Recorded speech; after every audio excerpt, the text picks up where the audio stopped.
Last question.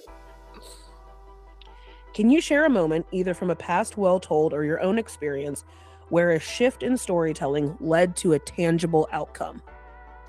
Oh, I have so many fun examples from our team, and from last year too. So, thinking about, I don't know if you're familiar with the organization Dear NICU Mama. Ashley Mhm. Ham is the exec director, and so she's a phenomenal storyteller, right? And I love that she still comes to Well Told. She's an incredible storyteller. We've had her do teachings in the Well Told community, but she comes because she's like, what else can I learn? How else can I do this? Anyway, all that to say, so she talks about how having a story to share with another NICU mom kept her from deciding to shut down the organization, because she was at a point where she was like, I don't really know if I can keep doing this. Am I adding any value? What is happening? Because I'm not hearing about it all the time. And getting to hear a story from a NICU mom who said, your podcast saved my life while I sat in the NICU for the last 96 days. She was like, wow, that's incredible that we're keeping this open. They've expanded, they've continued to grow, they've continued to connect moms and families.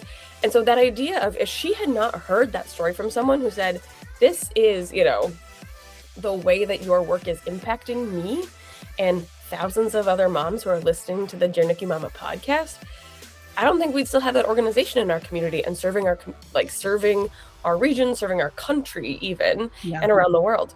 And so that's, for me, that idea of that trajectory of a story is that human connection.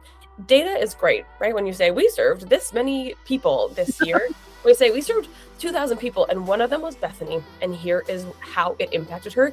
That is such a different experience for the person listening and taking that in to understand the impact than just 87% of trees are now still alive thanks to your donation. You're like, okay. You're like, I want to know about the oldest tree in the park that the kids climb, and I want to know about the one where the people picnic under it and they got engaged.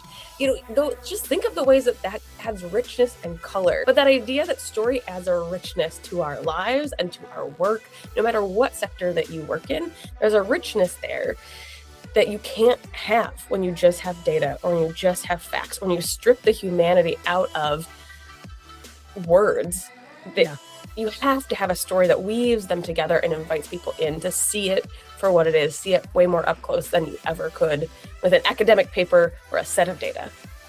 And I think that's a perfect place to kind of wrap, because I think no matter who you are or what you do, the largest sale, the largest gift, the largest growth, the biggest initiative was probably prompted by a story.